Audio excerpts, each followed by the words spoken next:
from the open or free surface. So y is equal to yi plus yr. So y is equal to, we know, a sin kx minus omega t plus a sin kx plus omega t. So here the minus, here the plus, because we have taken, this is the direction, positive x direction for the incident wave, and it is reflected, and the reflected wave is this along the negative x direction. ये हो गया incident wave positive x direction में, और ये हो गया negative x direction में, and we have taken the free और द ओपन बाउंड्री. ठीक है. अब इसका देखो calculation, y is equal to a sine kx minus omega t plus sine kx plus omega t. तो साइन a प्लस b का form आ गया. तो हम लोग डायरेक्ट इसको यूज कर रहे हैं, मान लो. तो क्या होगा formula, you know, 2 sin a plus b by 2 into cos a minus b by 2. तो 2 sin this plus kx minus omega t plus kx plus omega t by 2 into cos kx minus omega t minus kx minus omega t by 2. इतना आया. You say yes or no? Yes, sir. अब now what we have to do, the calculation part. Now just to see, so y is equal to, here omega t cancel, so 2 kx in the numerator by 2 to cancel. Good. So y is equal to 2a sin kx. Very good. And here cos kx cancel minus 2 omega t by 2. Cos minus 2 omega t by 2. So here it is minus here cos minus 2 omega t by 2. Now just to see, 2 to cancel, the cos minus omega t. Cos of minus theta is equal to cos theta. So cos of minus theta is equal to cos theta. So I am going to write it here like that. Y is equal to 2a sin kx cos omega t. Right? So if you are having this type of function or the expression where the sin and cos both are there, that represent the standing wave. ऐसा expression जिसमें sign भी है cos भी है, तो इसका मतलब ये स्टैंडिंग वेव को रिप्रेजेंट कर रहा है. तो this is the equation for standing wave. And you know, in case of standing wave, no energy transfer is there. Energy का transfer नहीं होता. Incident and reflected both are superimposed. Now our purpose, हम इतना ये calculation क्यों कर रहे हैं? इसलिए कि हम लोग को ये देखना है कि उसका रिजल्टेंट सुपरइम्पोज होने के बाद रिजल्टेंट जो उसका एम्पलीट्यूड आया वो ज्यादा इंपॉर्टेंट है. क्यों हम लोग को एम्पलीट्यूड ज्यादा इंपॉर्टेंट है? Because amplitude plays a very important role in case of the maximum intensity and the minimum intensity. आवाज जो अगर सुपरइम्पोज हुआ दो वेव, उसमें होता क्या है, कभी कभी इंटेंसिटी बढ़ जाता है, कभी इंटेंसिटी घट जाती है. तो वही चीज खोजने के लिए वो इंटेंसिटी किस पर डिपेंड करता है? रिजल्टेंट एम्पलीट्यूड पर. किस पर डिपेंड करता है? रिजल्टेंट एम्पलीट्यूड पर. अब यहां पर रिजल्टेंट एम्पलीट्यूड हमको ये देखना है, रिजल्टेंट ऑफ एम्पलीट्यूड क्या हुआ, ये वाला. तो हियर रिजल्टेंट एम्पलीट्यूड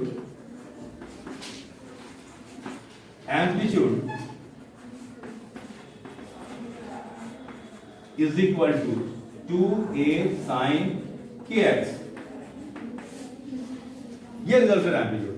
अब रिजल्टेंट एम्पलीट्यूड पर जैसा हम बोले कि इंटेंसिटी डिपेंड करता है किस पर? एम्पलीट्यूड. ये तो चाहे लाइट हो या साउंड हो, intensity is directly proportional to the square of amplitude. तो अगर एम्पलीट्यूड ज्यादा होगा तो इंटेंसिटी भी ज्यादा होगा, simple.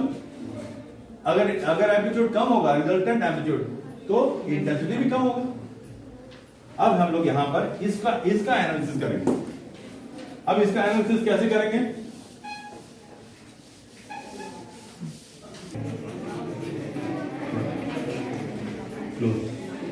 Resultant amplitude is equal to 2a sin kx। जब एम्पलीट्यूड, ये रिजल्टेंट एम्पलीट्यूड जो आया 2a sin kx, ये ज्यादा कब होगा, मैक्सिमम कब होगा?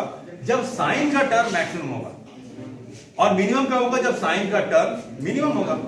तो it is possible for the maximum intensity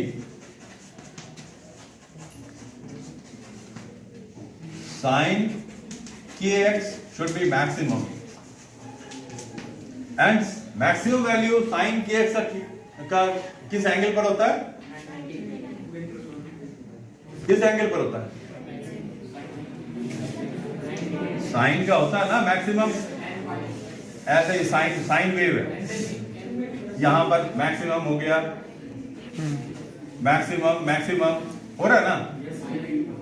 तो maximum sine pi by 2, sine 3 pi by 2, sine 5 pi by 2 and so on.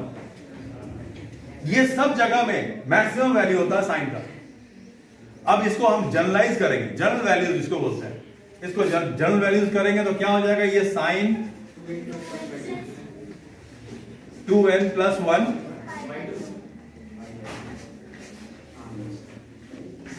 इतना। अगर हम n का value 0, where n is equal to 0, 1, 2, 3 put करेंगे तो देखो इसका वैल्यू आ रहा है कि नहीं, चेक करो। 0 pi by 2, 1 3 pi by 2, 2 5 pi by 2। तो this is the general value. और इधर कितना था? Sine kx। Sine kx is equal to sine this. तो therefore kx is equal to 2n plus 1 pi by 2। Very important point. अब यहां पर हम लोग क्या करेंगे? x का वैल्यू निकालना है। x क्या है? हम किस पोजीशन में, हम देखना चाह रहे हैं किस पोजीशन में मैक्सिमम एम्पलीट्यूड हो रहा है।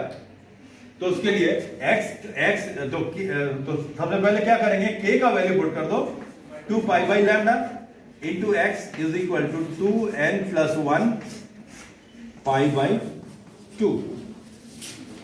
ठीक है? क्यों हमको निकालना क्या? x का वैल्यू। तो pi pi cancel here, now this 2 comes here, lambda goes here, so it is x is equal to 2n plus 1 lambda by 2 4 now, lambda by 4. This is the condition for the maximum or maxima, means maximum condition का ये position में maximum मिलेगा, maximum intensity of the sound. Similarly for the minima, अच्छा maximum आया तो हम लोग अगर यहां पर चेक कर लो कि किस पोजीशन में, अगर हम लोग यहां पर लेके चल रहे हैं, ये ओरिजिन है और यहां से x डिस्टेंस पर वो कौन सा डिस्टेंस होगा जहां पर हमको मैक्सिमम मिलेगा। तो हम क्या करेंगे? सबसे पहले 0 पुट करेंगे। तो देखो फर्स्ट मैक्सिमा कहां मिलेगा? जब हम n is equal to 0 put करेंगे तो x क्या होगा? Lambda by 4। सेकेंड मैक्सिमा कहां मिलेगा? x, जब x का वैल्यू यहां पर 1 पुट करो तो 3 पाई कहां? Lambda by 4। थर्ड मैक्सिमा कहां मिलेगा? जब x का वैल्यू होगा यहां 2 पुट किए तो 5 हो गया ना, 5 lambda by 4 and so on. इसका मतलब क्या है कि ये सब पोजीशन में मैक्सिमम एम्पलीट्यूड हो रहा है, मैक्सिमम एम्पलीट्यूड। और जो पोजीशन में मैक्सिमम एम्पलीट्यूड होता है उसको बोलते हैं एंटी नोड्स। वो पोजीशन को क्या बोलते हैं? Anti nodes. ए से डिनोट करते हैं। Antinodes are the positions where the amplitude is maximum. ठीक है, तो ये एंटी नोड का ये पोजीशन हमको इस पोजीशन में मिला। ये कंडीशन हुआ एंटी नोड्स का कि पोजीशन के टर्म में। तो फर्स्ट मैक्सिमा कहां मिला? फर्स्ट एंटी नोड कहां मिला? लैम्डा बाई 4 में। सेकंड एंटी नोड कहां मिला? 3 लैम्डा बाई 4 में। थर्ड एंटी नोड कहां मिला? 5 लैम्डा बाई 4 में। अब कभी सोच के देखो कि दो एंटी नोड के बीच का डिफरेंस कितना है? कितना है बोलो? दो एंटी नोड के बीच का डिफरेंस कितना होगा? This minus this lambda by 2. Very good. So the distance between two consecutive antinodes is lambda by 2. कैसे होगा?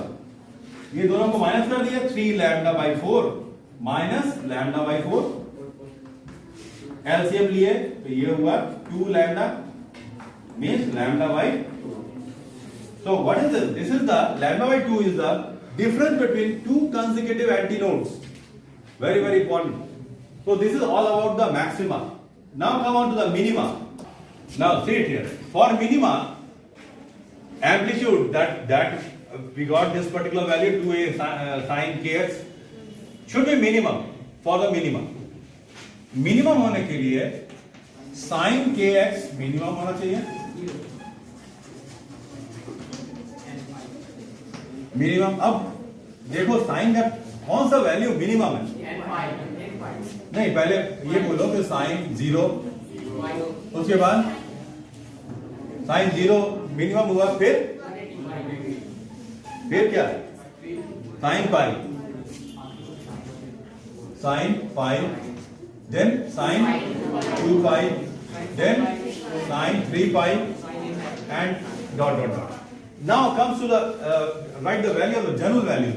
So sin kx is equal to sin n pi. Very good. Where n is equal to 0, 1, 2 and so on. So therefore kx is equal to n pi. Put the value of k 2 pi by lambda into x is equal to n pi. Pi cancels. So x is equal to n lambda by 2. Good. This is the condition for the particular point where we are getting the minimum amplitude. Minimum. So first minima कहां मिलेगा? बोलो. जब हमको 0.0 put कर रहे हैं 0. Second lambda by 2 में. Third lambda, then 3 lambda by 2. ये सब पोजीशन में हमको मिनिमम मिलेगा. फर्स्ट, उसके बाद सेकेंड, थर्ड, ये सब मिनिमम को मिलेगा. मिनिमम पॉइंट मीन्स मिनिमम मतलब क्या है? जहां एम्पलीट्यूड मिनिमम है तो ये सब पॉइंट में हमको मिनिमम मिलेगा. The point where we are getting the minimum amplitude is known as the nodes. उसको क्या बोलते हैं? नोड्स. तो नोड्स क्या होगा? Nodes are the position where we are getting the least amplitude. हाँ, तो मिनिमम एम्पलीट्यूड. तो मिनिमम एम्पलीट्यूड वाला पॉइंट को क्या बोलते हैं? नोड्स. और what is the difference between the two consecutive nodes? Lambda by 2. Difference क्या होगा? Lambda by 2. दो कंसेक्यूटिव नोड के बीच का डिफरेंस क्या होगा? Lambda by 2. कैसे आया? टू कंसेक्यूटिव पोजीशन को माइनस कर दिए. चाहे इसको इससे माइनस करो, इसको इससे माइनस करो, इसको इससे माइनस करो, तो that is your lambda by 2. तो एक चीज ख्याल रखो कि चाहे वो एंटी नोड्स हो या नोड्स हो, एंटी नोड्स में भी देखे थे क्या डिफरेंस आ रहा था? Lambda by 2. यहां पर भी दो कंसेक्यूटिव नोड्स के बीच का डिफरेंस क्या है? Lambda by 2. ये बहुत इंपॉर्टेंट पॉइंट है. लैम्डा बाई 2 दोनों के बीच का डिफरेंस होता है. ठीक है, अब हम लोग जो डायग्राम में आएंगे.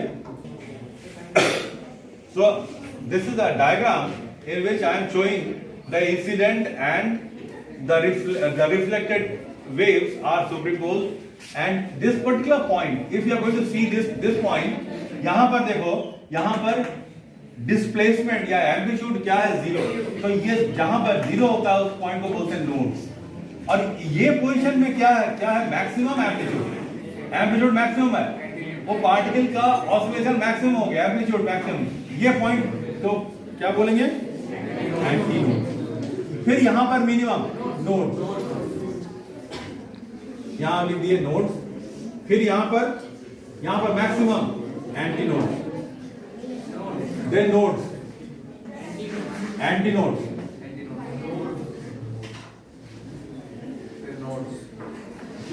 and so on. Nodes, antinodes, like that. And you remember the difference between the two consecutive antinodes is lambda by 2, and two consecutive nodes is lambda by 2. But what is the difference between the one antinode and the one node? Lambda by 4. यहां देखो ना, यहां दो nodes के बीच का difference क्या हुआ, lambda by 2. कोई पूछेगा अगर नोड्स और एंटीनोड्स के बीच का डिफरेंस क्या है, तो ये क्या होगा, lambda by 4, lambda by 4, lambda by 4, lambda by 4, lambda by 4, like that only. Right? Fixed at both ends. X is equal to 0 and X is equal to L means length of the string is your L. But for this particular point, you require some fundamental. That maximum condition, minima means maximum means antinode का ये condition है, nodes का ये condition है. And in case of string, we have to find the frequency. Frequency how you able to obtain nu. V is equal to nu lambda, so nu is equal to V by lambda, and the V is the speed, and that speed in the string is your under root T by mu, where T is the tension and mu is the mass per unit length. Now come on to this particular point. Here, as I told you, this particular fixed point, so here the nodes, here also the nodes. We will get the nodes, and when I am going to plug it, इसको अगर plug करेंगे, पहले धीरे से plug किए तो इसका position ऐसे हो जाएगा. देखो ध्यान से देखो, इसका पोजीशन इस स्ट्रिंग का प्लग किए, बीच में पकड़ के प्लग किए तो इसका पोजीशन ऐसे हो गया, ऐसे से. यहां पर क्या होगा, मैक्सिमम एम्पलीट्यूड हुआ. This is the position of antinode. ये एंटीनोड का पोजीशन हो गया. तो अगर हमको ये पूछेगा ये वेव का क्या पूरा फुल साइकिल है, नहीं, वेव का हाफ साइकिल. वेव हमेशा ये फुल साइकिल, यहां से यहां तक का क्या हो, हाफ साइकिल. तो हम लोग यहां पर बोल सकते हैं here L is equal to length is equal to length के टर्म में, वेवलेंथ के टर्म में lambda by 2, half of the lambda. एक कंप्लीट साइकिल में कितना होता है, lambda, that the linear distance lambda. तो हाफ में कितना होगा, lambda by 2. So L is equal to lambda by 2. तो इसको हम लोग लैम्डा 1 कर देते हैं. जो कैसे हम लोग अप्रोच कर रहे हैं फ्रीक्वेंसी तक, ये स्ट्रिंग के बारे में हम लोग डिस्कस कर रहे हैं. ये ऐसे है यहां पर, तो इसको हम प्लग किए यहां पर बीच में प्लग करेंगे तो वो ऐसे ऑसिलेट कर रहा है. तो यहां पर मैक्सिमम ऑसिलेशन है और एम्पलीट्यूड है, that is the position of the antinode. अब इसका लेंथ L था, तो हम लोग L इज इक्वल टू, हम यहां पर हाफ ऑफ द साइकिल है, इसलिए लैम्डा 1 बाई 2 फर्स्ट है, इसलिए लैम्डा 1 बाई 2. तो लैम्डा 1 क्या हो जाएगा, ट्वाइस ऑफ L. अब फ्रीक्वेंसी तक हमको पहुंचना है. लैम्डा 1 कितना होगा, ट्वाइस ऑफ L. लैम्डा 1 मिल गया, मेरा टारगेट क्या है, ये निकालना. सो फ्रीक्वेंसी अगर निकालना है तो फर्स्ट फ्रीक्वेंसी मान लेते हैं nu 1 is equal to v का वैल्यू है under root T by mu और by lambda means 1 by lambda 1 is equal to nu 1 is equal, lambda 1 का वैल्यू हो गया 1 by twice L under root T by mu. ये first frequency आया, first fundamental frequency. First fundamental frequency तुम्हारा nu one का value है 1/2L under root T by mu. ये कहां से आया, समझ में आया? L is equal lambda 1/2, lambda 1 is equal to 2L।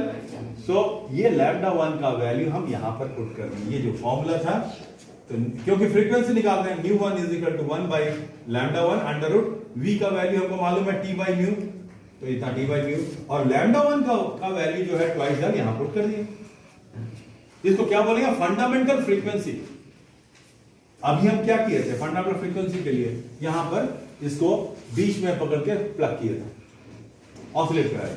अब अगर मान लो हम जोर से प्लग कर दे, ऐसा भी संभव है, ऐसा भी पॉसिबल है कि यहां पर ये फिक्स एंड है, तो यहां पर जोर से प्लग किए तो ये ऐसे करके ऐसे हो, इस तरह से ये फिक्स्ड एंड था, फिक्स्ड एंड, ऐसा भी पॉसिबल है। इट डिपेंड्स, ये डायग्राम थोड़ा अच्छा से बना लेना। तो अगर ऐसा पॉसिबल हुआ तो देखो ये भी पॉसिबल है, जितना जोर से हम प्लग कर रहे हैं उस पर डिपेंड है, ऐसा भी पॉसिबल है। तो यहां पर हम लोग देख रहे हैं क्या, ये तो फिक्स है, ये फिक्स है, ये फिक्स है, और लेंथ भी फिक्स है, लेंथ रिमेंस L। लेकिन हुआ क्या यहां पर तो नोड था, और यहां पर फिर एंटी नोड्स, यहां पर नोड्स, फिर यहां पर एंटी नोड्स, फिर यहां पर नोड्स। अब क्या हो गया, ये जो लेंथ है, लेंथ बिकम्स क्या हो जाएगा, लेंथ कितना वेव है ये 1 लैम्डा, तो इसको कर देंगे लैम्डा 2, क्योंकि पहले वाले को लैम्डा 1 दिए थे। अभी हम जोर से प्लग किए तो L is equal lambda 2। L तुमको मालूम पड़ गया, तो फ्रीक्वेंसी निकालेंगे तो न्यू 2 सेकेंड, न्यू 2 क्या हो जाएगा, यहां पर lambda 2 is equal to L है, तो 1/L under root E by nu. ये सेकेंड फ्रीक्वेंसी, या इसको बोलते हैं फर्स्ट ओवरटोन। याद रखना, ये हो गया fundamental frequency, fundamental frequency, fundamental frequency. इसको बेस मान के चलते हैं, base 1/2L under root T by mu. और उसके बाद ये फर्स्ट ओवरटोन बोलते हैं इसको, या फर्स्ट हार्मोनिक। तो न्यू 2 इज इक्वल टू जो भी आया 1/L under root T by mu. अब हम लोग अगर इसको ये दोनों को रिलेट करेंगे तो हम क्या देख रहे हैं न्यू 2 इज कितना टाइम्स है, new 2 is how much times, 2 times है, तो ये हमको मिला। उसके बाद थर्ड केस, स्प्रिंग को और ज्यादा जोर से प्लग करेंगे, तो is it means here it is possible that we'll get this particular type of shape of the wave, means 3 antinodes we are getting. So here L length remains fixed, and you have to see how much cycle is there. Like this is 1 complete and this is a half. 1 complete means lambda plus half means lambda by 2. That means 3 lambda by 2. Here this is a I have taken it is lambda 2. Here we are going to take the lambda 3. So this is your L is equal to this much, and ultimately our purpose is to find the frequency, as I told you. Now here lambda 3 भी निकाल लो, कितना हो जाएगा, twice 2/3 of L, कितना हो जाएगा ना, 2/3 of L होगा कि नहीं, lambda 3, lambda 3 is equal to 2/3 of L. So nu 3 is equal to 1/λ3 into T by mu is equal to nu 3 is equal to lambda 3 is your 2L here 3 under root T by mu and so on. अब देखो यहां पर एक comparison, देखो comparison, हम यहां पर इसको अगर फंडामेंटल मानेंगे तो इसके क्या रिस्पेक्टिव में फ्रीक्वेंसी आ रही है, देखो ये 2 टाइम्स हुआ, वो 3 टाइम्स हुआ ना। अगर इसको फंडामेंटल बेस मान रहे हैं तो ये 2 टाइम्स हुआ, वो 3 टाइम्स हुआ।